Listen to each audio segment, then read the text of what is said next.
How did the Galactic Empire fall? In the era of the Galactic Republic, there were 3 pro-Jedi senators standing against the dictatorship of Chancellor Palpatine.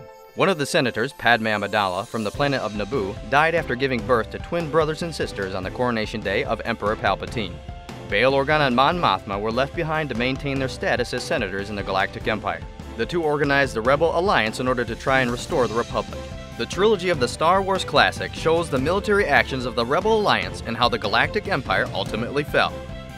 Episode 4, A New Hope, was released in 1977. The story begins in the 19th year of Palpatine's reign as Emperor of the Galactic Empire.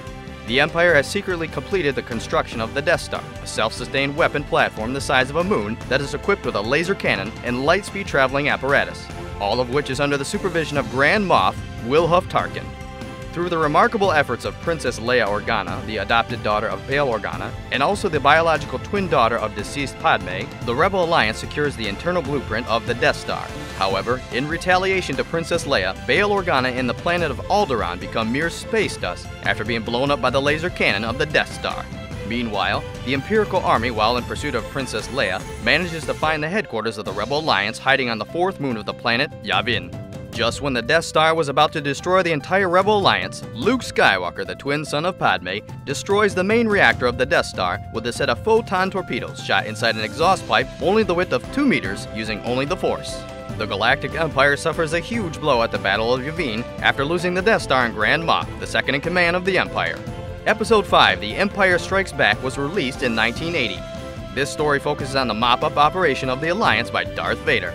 Vader has now officially become second in command after succeeding Grand Moff Tarkin, who was killed at the Battle of Yavin 3 years earlier. At this time, each planet in the Galactic Empire was suffering from the domination and exploitation of the governors dispatched by the Emperor. They continued to lose their autonomy after the permanent dissolution of the Galactic Senate. With a rise in resistance, the power of the Rebel Alliance led by Mon Mothma continued to grow. The Galactic Empire then launches a mop-up operation after discovering the new location of the Rebel Alliance headquarters on the ice planet of Hoth. However, due to the failure of the initial Empire operation and the remarkable fighting efforts of the Luke Skywalker-led Rogue Squadron, the leadership of the Rebel Alliance, including Mon Mothma, were able to escape. Meanwhile, the Emperor and Darth Vader once again began to pay attention to the existence of Luke Skywalker, who uses the Force all throughout the Battle of the Hoth. Darth Vader, through the foresight of the Force, realizes that Luke is his son and attempts to seduce him to the dark side of the Force and rule the galaxy as father and son. Luke, however, rejects the offer and escapes. Episode 6, Return of the Jedi, released in 1983, focuses on the Battle of Endor. The battle will determine the fate of the Galactic Empire and the Rebel Alliance. At this time, the Emperor's sole interests were only on Luke. The Emperor decides to kill Darth Vader in accordance with the Rule of 2 and take on a younger and stronger Luke as his new Sith apprentice should Luke turn to the dark side of the Force.